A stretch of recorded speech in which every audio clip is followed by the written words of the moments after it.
Memahami konvergensi media. Konvergensi media adalah penggabungan atau pengintegrasian media-media yang ada untuk digunakan dan diarahkan ke dalam satu titik tujuan.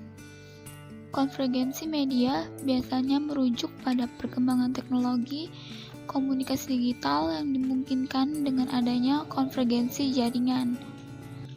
Konvergensi jaringan adalah koeksistensi efisien telepon, video, dan komunikasi data dalam satu jaringan. Penggunaan beberapa mode komunikasi dalam jaringan tunggal menawarkan kenyamanan dan fleksibilitas bukan tidak mungkin dengan prasarana yang terpisah. Dasar terbentuknya konvergensi media. Dalam bukunya Cultural and Communication Studies, John Fiskin mengungkapkan kode-kode digital lebih mudah dipahami karena unit-unit ini dibedakan dengan jelas, berlainan dengan kode analog yang bekerja dalam satu skala kontinu. Jadi tidaklah heran jika dalam orientasi perkembangan peradaban manusia mengarah pada proses digitalisasi atau dengan kata lain, proses menuju kemudahan, kelengkapan dan kecepatan dalam mendapatkan dan memahami berbagai informasi.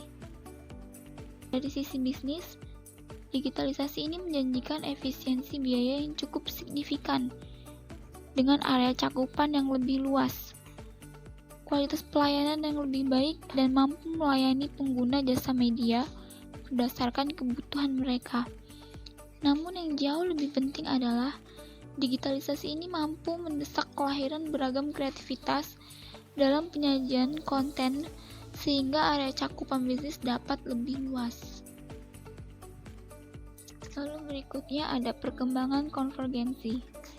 Konvergensi media tidak hanya pergeseran teknologi atau proses teknologi, namun juga termasuk pergeseran dalam paradigma industri, budaya, dan sosial yang mendorong konsumen untuk mencari informasi baru.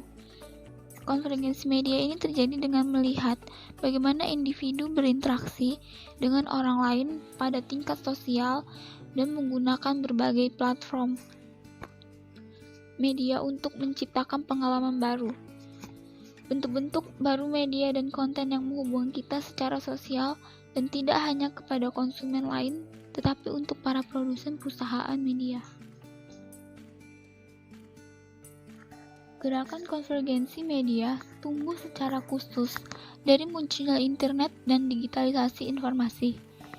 Konvergensi media menyatukan 3C, yaitu computing atau memasukkan data melalui komputer, communication atau komunikasi, dan konten yaitu isi materi. Teori konvergensi media yang diteliti oleh Henry Jenkins pada tahun 2006 menyatakan bahwa konvergensi media merupakan proses yang terjadi sesuai dengan perkembangan budaya masyarakat. Pendorong konvergensi media. Yang pertama ada perubahan perilaku konsumen. Pada tahun 2009, sebuah penerbitan surat kabar media di Amerika Serikat yaitu The Boston Globe menunggu nasib untuk ditutup atau diteruskan oleh investor baru. Performa koran yang sudah berusia 137 tahun itu terus merosot karena perubahan perilaku konsumen membaca berita, yaitu menurun sekitar 14% dalam 6 bulan di tahun 2009. Pada tahun 2009 di Amerika Serikat, merosotnya sirkulasi dan pendapatan dari iklan juga memaksa surat kabar Tribune CEO memutuskan hubungan kerja 61 orang dari 205 tim berita di Baltimore Sun. Sepekan sebelumnya, Chicago Tribune juga merumahkan 53 karyawan ruang redaksi. Yang kedua ada harga bahan baku koran semakin mahal. Mendukung konvergensi media. Yang pertama ada media massa konvensional yaitu televisi, radio, surat kabar, dan lain-lain. Yang kedua internet. Yang ketiga perangkat lunak atau software. Manfaat konvergensi media. Manfaat dari konvergensi media tentu saja memudahkan khalayak dalam mendapatkan informasi, berita, hiburan, atau membeli barang. Tidak membutuhkan biaya yang banyak, lebih hemat waktu, praktis, juga bisa membuat pihak media sebagai tantangan untuk mengembangkan media yang sudah ada sebelumnya. Dampak dari konvergensi media. Dampak konvergensi media dalam teknologi komunikasi dalam gaya hidup sehari-hari diantaranya adalah melalui 1. Munculnya gaya hidup digital dengan penggunaan komputer dan local area network secara meluas. Yang kedua, meluas atau tingginya pemakaian internet, aplikasi chatting, email, dan lain-lain. Yang ketiga, persaingan industri yang semakin ketat.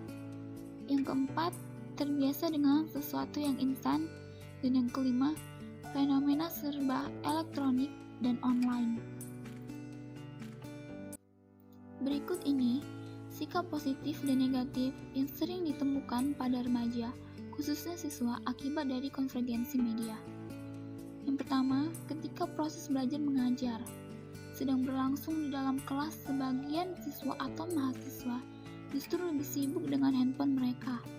Yang kedua, banyak siswa menyimpan hal-hal yang berbau porno aksi dan pornografi.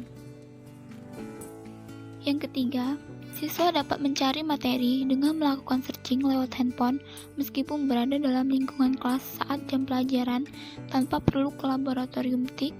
Dan yang keempat, siswa tidak menjadi gegap teknologi, siswa dapat mengikuti perkembangan era teknologisasi dunia, dan siswa dapat lebih produktif, efektif, dan efisien dalam waktu, energi, dan biaya karena sarana komunikasi yang memudahkan